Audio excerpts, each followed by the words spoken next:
we launched Star Wars Battlefront, and we got a lot of feedback. A lot of it positive, and a bunch of it constructive. It's a euphemism for not as positive.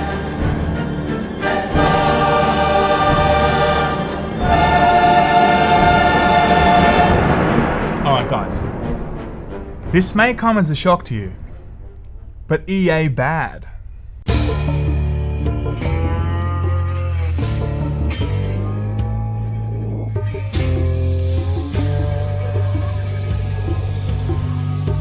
Now I know it's a shock, okay? A lot to process. We all know that EA has been pretty much at the center of the meme culture, especially on my channel, and for the gaming industry in general, because we all kind of know, let's be real, that EA is just pure EA Games. That's a frickin' demon! Now recently there has also been other publishers and developers that have joined the ranks of being completely meme-worthy. Ubisoft with Ghost Recon Breakpoint, Bethesda with Fallout 76, and sadly recently, CD Projekt Red with Cyberpunk 2077. You're the devil? It's always the one you least suspect. But a few days ago there was an article that was published that ultimately said water is wet, EA is bad. It was a bit of a meme when we all saw it. I wasn't even going to cover it, right? But within that there was a 54-page leaked document that spoke about EA's intentions to try and get more people to buy their loot boxes. I mean, crazy, right? But what I didn't expect was EA actually responded and said all these allegations are simply, oh poor EA, simply not true, guys.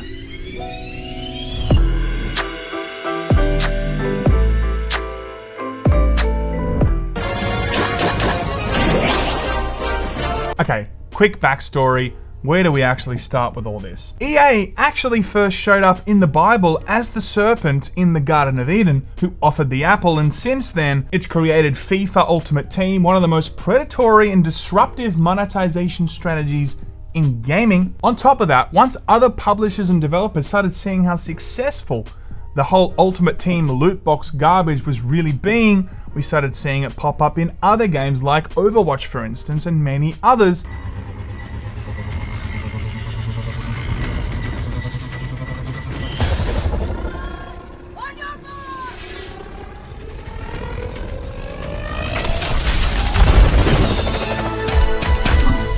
Wasn't until 2017, when EA released Star Wars Battlefront 2, that the full force of the gaming industry really went down on them, because they did touch the most sacred of all IP, Star Wars, and they tried to make it pay to win.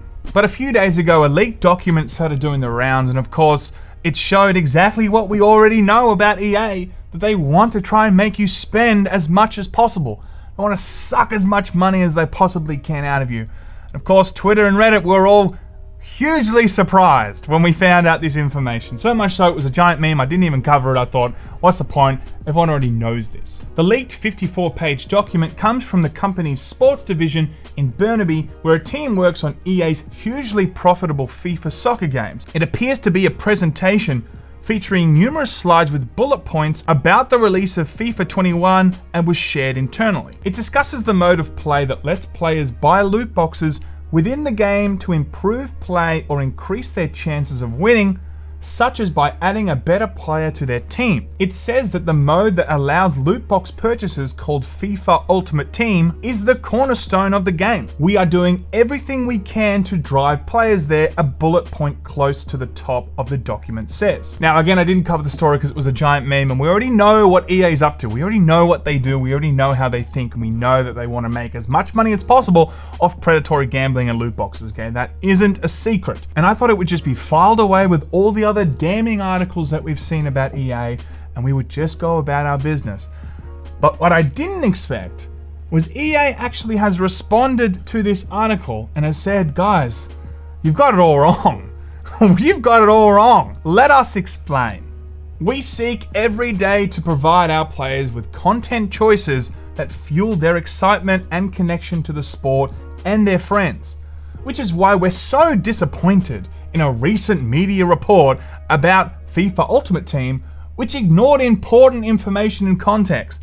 The result being a sensationalized story with a misrepresentation of the facts. Guys, you misrepresented them. It's not called loot boxes. They're surprise mechanics. Jesus Christ. At least get the facts right. One small thing. Yeah.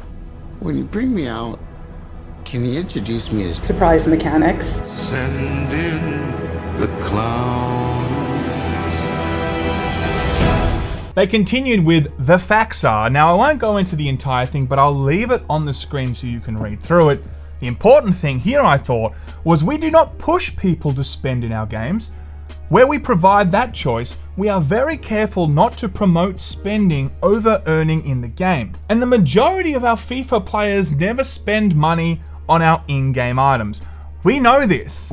We know that a lot of people, majority of the people, if you want to put it that way, don't actually spend in a lot of these games. But we know what you're up to. We know it's all about the whales, the people that can't stop spending. The predatory gambling attacks people that have problems with gambling and spend thousands, if not more, on these stupid FIFA Ultimate Team cards, and that's how you make the bulk of your money. But you want to, of course, frame it like most people don't spend any money, but don't worry about the guys that have severe gambling issues and we're just attacking them and going after the whales that just can't stop spending. It's all about the guys that, the most people that don't spend. That's what we want to talk about. And of course, what ends up happening is over the years, we see more and more stories pop up of people talking about their problem gambling within gaming and how loot boxes and predatory gambling alike directly impact all these people's lives that do in fact have a problem with gambling. But they continued, guys, don't worry, they got more explaining to do. We also firmly disagree that FIFA or any of our games involve gambling. Regulators in multiple countries around the world have stated publicly that where there is no cash out method, loot boxes do not constitute gambling. We take great care to ensure that our games are played as designed. Oh, we know, designed to suck the financial life out of people. Let's continue. Including by taking action against those who violate our rules against trading outside the game. We do not believe there is merit in any of the recent litigation filed in the US or Canada and are confident the courts will agree. Recently, a US federal court judge dismissed a related case, noting the lack of any real-world transferable value to items takes them outside of the gambling laws. So again, supported by all these perspectives from authorities, we do not believe any aspect of EA's games constitute gambling. Alright, well let's talk about the growing consensus when it comes to loot boxes and predatory gambling with countries and regulatory bodies. Belgium, of course, have banned loot boxes. Japan was one of the first to regulate loot boxes in 2012. China in 2016 changed the way you needed to display loot boxes, needing to show what was potentially in there as well as the odds of winning the good stuff. In Norway a couple of years ago, they also clamped down on their regulations around loot boxes and predatory gambling. The UK House of Lords Gambling Committee called for loot box gaming gambling reform, and in the US, a few years ago, of course, we can't forget, Chris Lee, the senator from Hawaii, was very much the face of change when the Battlefront 2 debacle happened. And in 2019, the US Republican Senator Josh Hawley introduced a bill to ban loot boxes in June of 2019. The growing stance on this is that more and more countries and regulatory bodies within certain areas of the world are seeing that loot boxes and predatory gambling is evil. And year after year, we are seeing more and more bills introduced or more and more discussions starting to happen on how this affects problem gamblers and how it affects children with their impressionable brains being introduced to gambling environments at an early age. But back to the original statement, I just want to reread one particular part and make some commentary on it. Recently, a US federal court judge dismissed a related case, noting that the lack of any real-world transferable value to items takes them outside the gambling laws. Now, I know EA would just love to lean on this one particular judge's opinion and then spread it out like it's gospel, but the general consensus, as I've said before with countries and regulatory bodies, is not in their favor. And this whole idea that if it's contained in an ecosystem and you can't transfer it back into cash means it's not gambling, that's absolute nonsense. At its core, for me at least, the moment that you're exchanging money for the potential chance to get a preferred item with an outcome that is not clear and is determined by odds, that's gambling.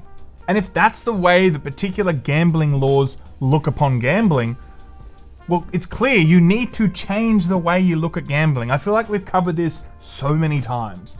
But when we come out with these ridiculous responses, it's worth covering because, my God, it's so utterly ridiculous. And hopefully in time we are going to see more and more countries and regulatory bodies make those decisions and start seeing this included with gambling. It's only a matter of time. But guys, that is it for today. Thank you so much. Love you. Appreciate you. Another video tomorrow if there is news. I appreciate you always tuning in, and ThiccBoi will probably be on the couch in the next couple of days if there's something he wants to talk about too. Till next time, guys, always appreciate you guys watching. See you next time. Laymen out.